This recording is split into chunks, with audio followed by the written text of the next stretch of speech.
Yan. Guys, magluto na naman tayo ng steak sa labas. Maganda kasi yung panahon, mainit-init, pero yes, okay lang.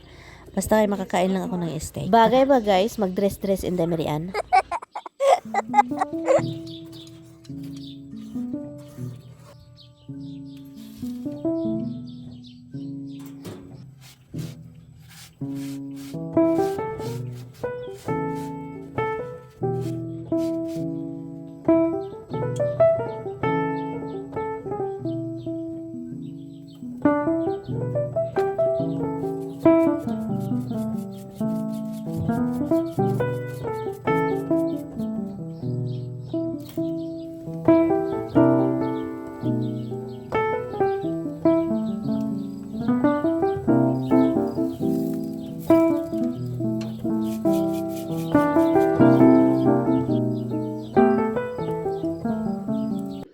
Yeah, okay.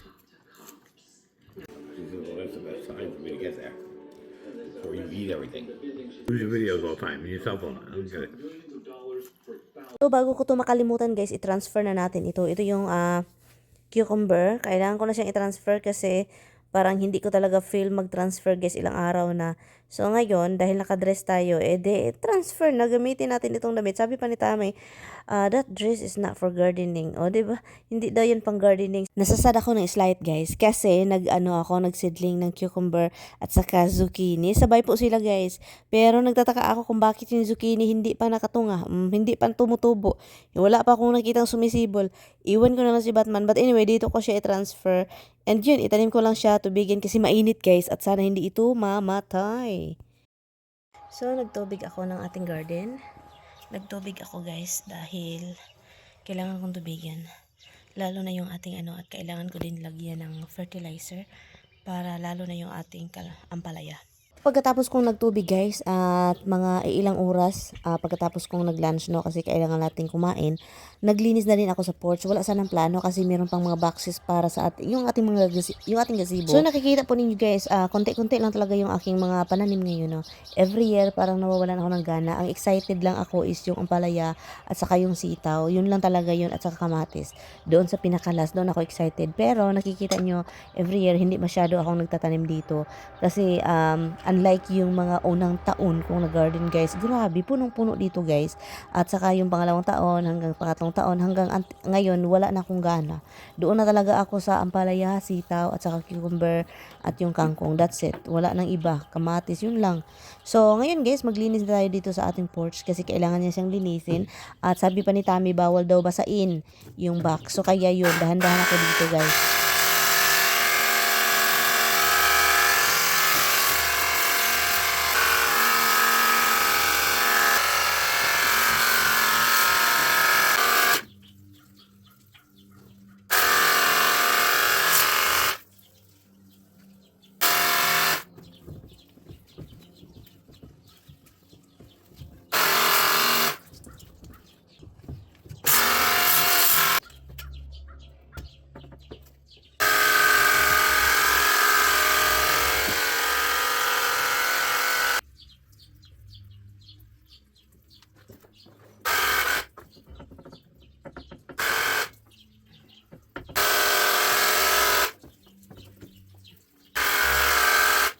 Napakaganda dito guys kasi ito lang bakit no, madala-dala mo lang siya kahit saan.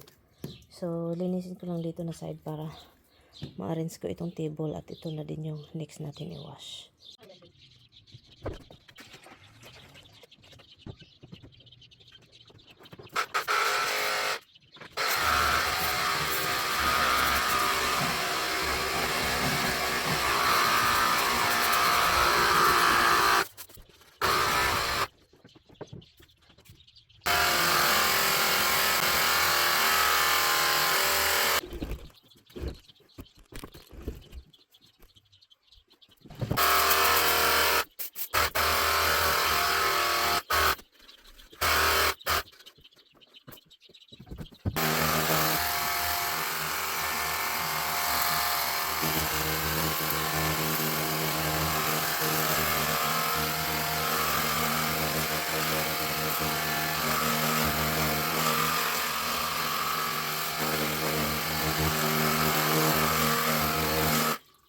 broken but forgiven.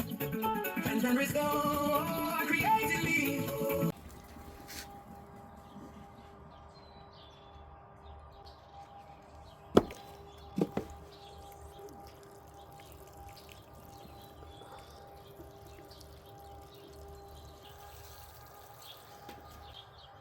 3:30 in the morning, bumangon si Indemirian kasi narinig ko naligo na si Mister at nag-promise ako kahapon na lutuan ko siya ng pancake. Tara guys, at ito lang yung voice over ko, pakinggan niyo yung kaganapan namin dito. O, di ba?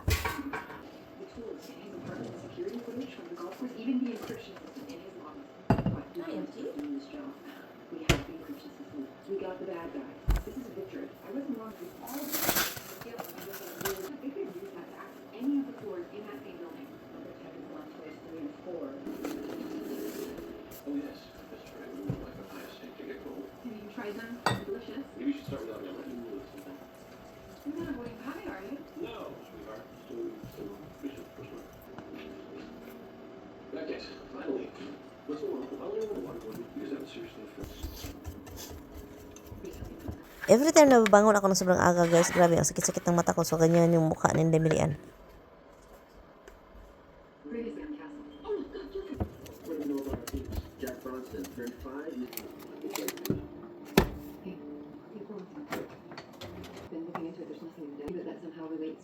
The government and military databases. There's no official reference to Korean War. What's the report? Is Archie's. That's secure and no state. The key to recording this is Archie's. Performance and peace. Comfort you can feel. Styles you'll actually wear. Stop settling for a non-full possibility. Visit the rear laptop for $29 off your boot.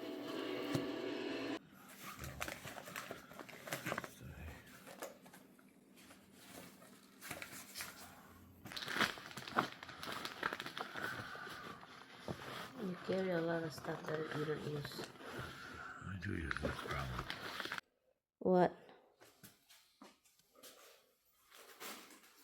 Just put that in there. Bye. Love yan. I love you. Love you too. Be careful driving, huh? So many hours. You should come back. Be careful driving. I'm going back to sleep. Yeah. All your kids have something, so they should be too.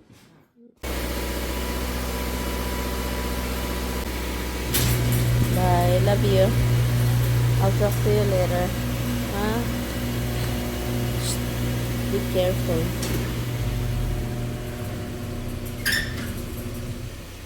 Bye, love. Talk to you later. So sa wakas nagising na tayo guys, 7:30 nagising ako, ginising ako ng pusa and pagbangon ko kakain tayo ng French toast. Pero itong French toast na ito walang egg at milk. Yan, nag-French toast ako guys na walang egg at saka milk. Ay, anuhin lang siya. Initin lang natin siya dyan i-brown dito. Ganun lang. Huwag na tayong magsayang ng itlog sa mga cover sa bread at saka ano yan. Egg at milk. Ganun lang, i-toast lang ba? Ang sarap niya. Matamis-tamis. Bread sa atin. At saka tinutoast ko siya para mainit-init. Sabsi, where are you? Gusto ko pa talagang bumalik matulog guys. Anyway, so ginising kasi ako ng pusa. At kapag wala si Tami pwede na magtulog-tulog guys. Walang nakatingin na amo no. So kaya yarn. Parang kailangan ko na talaga dito maglaba guys. Kasi nanimaho na yung ansing diri. Nanimaho ng ansing couch Tami. Ganito talaga guys kapag mayroong mga alaga. Uy, kailangan talaga siyang labahan guys. I-vacuum and isprayan, no? Kasi kapag hindi mo gawin yan guys, ang bahay mo pagpasok pa lang, mura na gid siya og kanang kuan. Gialikabok. Kailangan ko na din coveran itong aking couch guys. Kasi ang couch natin, may cover yan. And then hindi ko kinaveran kasi nakapagod mag-cover at maglilinis, no?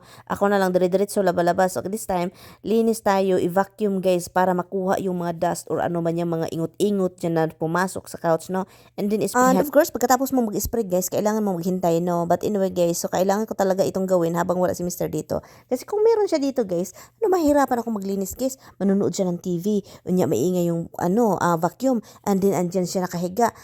And then lalabas na naman siya, and then magmamadali ako. Ayaw ko ng ganyan guys. So kaya habang wala dito si Mr., ito yung pinagagawa ko, linis, vacuum, vacuum kasi makapag-relax pa ako, pwede kong tapusin yan mamaya. Kasi wala namang ginagawa sa Inday Mary, nag-cellphone pa, and then na-realize, isang oras na pala ako nag-cellphone ay, edi, balik na naman tayo ganyan. Kapag wala si Mister, edi, wala akong problema guys, hindi ako mag-alala talaga kung anong gagawin ko dito sa bahay, no? Kapag andito kasi yan, para akong paraning, mag-isip-isip ako pa kung anong kakainin niya, ang dami kong iniisip guys, para akong abnormal. Kasi paminsan, masasabi ni Mister, mag-relax ka, huwag kang masyadong mag-isip kasi ako guys, overthinking talaga ako guys, mag-think talaga ako, ay very advanced talagang utak ni Miriam. Nahirapan ko yung sarili ko guys sa mga ganyan guys, kasi dami palagi na lang sinasabi sa akin, mag-relax ka, kasi nag-breakfast pa kami guys, tinatanong ko na kung anong kakainin sa dinner, ganyan po ako mag-isip guys, mag-alala ako in advance, so kaya nakaka-stress pa minsan, no? Sabihin ko na lang, ay matulog na lang ako dun tabi, why nako, kapoy na kayo, magkain ka na lang dyan ng leftover tira-tira dong. Natawa ako sa ibang basher ko noon guys, naalala ko yung mga basher ko noon guys, sabi pa, ang bahay ni Miriam ang dilim-dilim, wala masyadong bintana. Anong wala masyadong bintana? Ang daming bintana dito, yes, madilim-dilim talaga dito na lugar guys, no, kasi mali yung mga paglagay ng bintana, gusto ko rin malaki-laki, maraming bintana, pero hindi kasi kalakihan. Pero guys, mahilig kami mag-off ng light kasi dito sa bahay, kaya hindi walang ilaw, o naano daw, parang very sad daw, gloomy yung bahay, parang walang kailaw-ilaw, walang kabuhay-buhay. Guys, lagyan niyo ng buhay, pahingahin niyo yung bahay guys, para may buhay. Ano kayang kuryente dito guys? Alam niyo ba, 400 plus almost 500 every month yung bayad namin dito? Ay guys, hindi talaga yan, hindi ko talaga alam kung bakit ganyan kamahal guys. Gusto kong mag-down pero hindi man mag-down. Gusto ko i-unplug lahat, magagalit ba si Mister guys? Sabi ko, i-unplug natin ito lahat dong. Ayaw man niya guys, iwan ko na lang ito si Tami, mahilig sa nakasaksak lahat. Hi guys, so yun, ang dami nyo nakikitang cover, yung mga ganyan, kasi po, kahit may cover na siya, nakakapagod maglinis at maglaba palagi. So ang ginagawa ko is, vacuum the top, and then ito kung saan palagi nakaupo yung mga alaga ko po sa aso, doon ko talaga kinakaveran. I don't care kung anong kulay, basta kay malalabhan ko siya every time need laba. So this one, dito si Habs palagi, ako dito, so kaya hindi ko yan kinakaveran. Dito, palaging may cover, Dimples like to sit here. And also, over there. So, yung cover na yan, dyan si Tami. Kinakaveran ko yan kasi si Tami. Andyan palagi. And then, kung asan si Tami, and then yung aso, and then yung pusa. Kinakaveran ko din yun diyan sa ibabaw. Kasi, si Habs lagi, everywhere man yan si Habs. So, yun siya. Kaya may mga cover. Bakit pink? Kasi yun yung meron ako. I don't need to buy things to make it balance na Meron akong tatlong replacement. So paglabahan yan, merong green at saka merong basta burgundy din. Yun pink yan. So yun siya. So kaya yung bahay ko is very blankety. No, ang daming mga tabon dahil sa mga hayop pack.